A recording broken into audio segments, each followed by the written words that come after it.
नमस्कार मित्रों, आज राम नवमी के पवित्र अवसर पर भगवान श्री राम के पवित्र अवतरण दिवस पर भगवान श्री राम के गुणों को कुछ उदाहरणों के माध्यम से हम समझेंगे जो आज के परिप्रेक्ष्य में हमारे लिए अनुकरणीय हैं। मेरा आग्रह है कि अगर आपको यह वीडियो पसंद आए तो आप लाइक, शेयर और सब्सक्राइब अवश्य करें। आज पाश्चात्य संस्कृति के प्रभाव में नई पीढ़ी माँ बाप का सम्मान करना भूल गई है। उनके चरण स्पर्श करने में तो आजकल बच्चे शर्म महसूस करते हैं। तब श्री राम का चरित्र हमें सिखाता है कि किस प्रकार भगवान श्री राम सुबह उठते ही सर्वप्रथम माता और पिता को सिर नवाते हैं और उनको प्रणाम करके ही नगर के सारे कार्य करते हैं। श्री राम के ऐसे आज्ञाकारी चरित्र का वर्णन गोस्वामी तुलसीदास जी ने अपनी रचना में किया है। प्रातः काल उठ के रघुनाथा, मातु पिता गुरु नावहि माथा, आय सुमागे करहि पुर काजा, देख चरत हर्षहि मन राजा। दशरथ जी मन ही मन प्रसन्न होते हैं उनके चरित्र को देखकर। श्री राम जी का दूसरा गुण है उनका धैर्य। राम धैर्यवान हैं। उनके धैर्य की बहुत ही सुंदर परीक्षा माता सीता के स्वयंवर के समय होती है। जब लक्ष्मण जी स्वयंवर की ओर जाते हुए श्री राम से कहते हैं कि भैया आप ही विजयी होंगे, परंतु राम शांत भाव से उत्तर देते हुए कहते हैं कि लक्ष्मण, परीक्षा के समय उत्तेजित नहीं हुआ जाता। उत्तेजित होने से मन एक जगह केंद्रित नहीं रहता। जिस तरह शांत लहरों में ही किसी झील के तल रूपी लक्ष्य का स्पष्ट दर्शन होता है, ठीक उसी तरह लक्ष्य के प्रति प्रतिबद्धता मन के शांत रहने पर ही संभव है।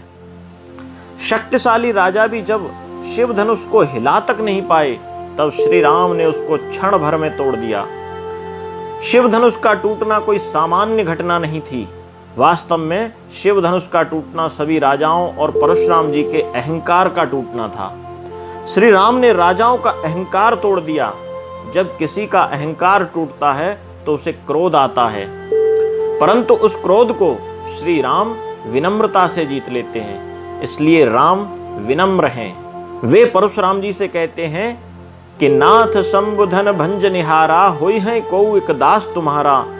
वे कहते हैं कि हे नाथ, इस धनुष को तोड़ने वाला केवल आपका दास ही हो सकता है। भगवान परशुराम के क्रोध के समक्ष विनयी राम क्षमा याचना करते हैं। वीरता और विनय का योग ही देवत्व की निशानी है। जो केवल विनयशील है वह निर्बल भी हो सकता है, लेकिन जो केवल वीर है वह अहंकारी भी हो सकता है। परंतु जो व्यक्ति विनयशील भी है और वीर भी है, वह तो कोई देवता ही हो सकता है। श्री राम के द्वारा स्पर्श करने पर ही धनुष का टूटना, कहाँ राम सगुण ब्रह्म और कहाँ कोई नश्वर वस्तु। और धनुष भी जानता था कि मैं क्या राम की परीक्षा लूंगा। राम तो साक्षात पर ब्रह्म परमेश्वर हैं और मैं उनके द्वारा निर्मित एक साधारण नश्वर वस्तु। भला जिसने मुझे बनाया है, मैं उसकी ही परीक्षा कैसे ले सकता हूँ। कहाँ उनकी अनंत शक्ति, कहाँ मैं उन अथाह सिंधु का एक छोटा सा बिंदु। राम के तीसरे गुण के बारे में चर्चा करें तो राम का वन जाना संसार को भले ही गलत लगा हो, फिर भी राम उनमें अच्छाई का दर्शन करते हैं। वे कहते हैं कि मेरा वन जाना सबके लिए हितकारी है। मेरे प्रिय भाई भरत को राजगद्दी मिलेगी, मुझे मेरे माता पिता की आज्ञा पालन करने का सौभाग्य प्राप्त होगा तथा वन में ऋषियों मुनियों का सानिध्य प्राप्त होगा। राम स्वहित से पहले रघुकुल की रीति का मान रखते हैं। दशरथ के वचन का मान रखकर वे रघुकुल की कीर्ति को धूमिल नहीं होने देते। साथ ही प्रजा को संदेश देते हैं कि एक धर्मात्मा राजा की आज्ञा ईश्वर की आज्ञा के समान है। राम लक्ष्मण के क्रोधित होने पर कहते हैं कि आपत्ति काल में केवल वीरता की परीक्षा नहीं होती, बल्कि धैर्य और धर्म की भी परीक्षा होती है। हमेशा शस्त्र उठाना ही वीरता नहीं है, कभी कभी शस्त्र ना उठाना भी वीरता होती है। लक्ष्मण, लंका की सुंदरता को देखकर जब लक्ष्मण के मन में विचार आता है कि भैया यह लंका देखो कितनी सुंदर है, यह मेरा मन मोह रही है, मेरा मन करता है कि आप यहाँ के राजा बन जाएं, तो भगवान श्री राम मातृभूमि के प्रति अपनी श्रद्धा को प्रकट करते हुए बड़ा ही सुंदर उत्तर देते हैं।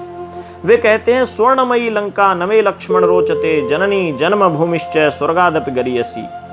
लक्ष्मण, यह सोने की लंका तनिक भी मुझे रुचिकर नहीं लगती। मेरे लिए तो माता और मातृभूमि स्वर्ग से बढ़कर है, इसलिए मेरे लिए अयोध्या से बढ़कर कोई भूमि नहीं है। राम एक आदर्श पुत्र हैं, आदर्श शिष्य हैं, आदर्श मित्र हैं और आदर्श शत्रु भी हैं। आदर्श शत्रु, हाँ, वे आदर्श शत्रु हैं, तभी तो शत्रु भी उनकी प्रशंसा किए बिना रह नहीं पाता। कथा आती है कि मेघनाद की मृत्यु के बाद जब उसकी पत्नी सुलोचना अपने ससुर रावण से अपने पति का शव मांगने के लिए कहती है, तब रावण ने उत्तर दिया कि हे देवी, तुम स्वयं ही राम के दल में जाकर पति का शव प्राप्त करो। जिस समाज में बाल ब्रह्मचारी हनुमान, परम जितेंद्रिय श्री लक्ष्मण और एक पत्नी व्रती राम भगवान हैं, उस समाज में तुम्हें जाने से डरना नहीं चाहिए। मुझे विश्वास है कि इन महापुरुषों के द्वारा तुम निराश नहीं लौटोगी। जब रावण सुलोचना से ये बात कहता है तो उस समय कुछ मंत्री भी उसके पास बैठे थे। उन लोगों ने कहा, महाराज, आपने जिनकी पत्नी को बंदी बना कर रखा है, क्या आपकी बहू का वहां पर जाना उचित है? रावण कहता है कि अरे मंत्रियों, लगता है तुम्हारी बुद्धि विनष्ट हो गई है। यह तो रावण का काम है जो दूसरे की स्त्री का हरण करता है, राम का काम नहीं है। राम एक ऐसे दिव्य चरित्र हैं जिनका शत्रु भी प्रशंसा करता है। राम के अगले गुण का साक्षात्कार तब होता है जब वे शबरी के पास जाते हैं। शबरी ने राम से कहा कि राम, अगर रावण का अंत नहीं करना होता तो क्या तुम यहां आते? राम गंभीर हुए, कहा, भ्रम में मत पड़ो माता। राम क्या रावण का वध करने आया है? अरे रावण का वध तो केवल लक्ष्मण अपने पैरों से बाण चलाकर भी कर सकता है। राम हजारों कोस से चलकर इस गहन वन में आया है तो केवल तुमसे मिलने आया है माता, ताकि हजारों वर्षों बाद भी जब कोई पाखंडी भारत के अस्तित्व पर प्रश्न खड़ा करे तो इतिहास चिल्ला चिल्ला कर उत्तर दे कि इस राष्ट्र को क्षत्रिय राम और उसकी भीलनी माता ने मिलकर गढ़ा था। जब कोई कपटी भारत की परंपराओं पर उंगली उठाए तो काल उसका गला पकड़कर कहे कि नहीं, यह एकमात्र ऐसी सभ्यता है जहां एक राजा का पुत्र वन में प्रतीक्षा करती एक दरिद्र वनवासिनी से भेंट करने के लिए 14 वर्ष का वनवास स्वीकार करता है।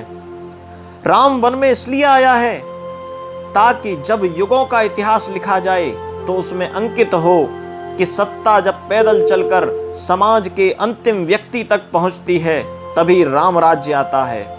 राम वन में इसलिए आया है ताकि भविष्य स्मरण रखे कि प्रतीक्षाएं अवश्य पूरी होती हैं। जय श्री राम।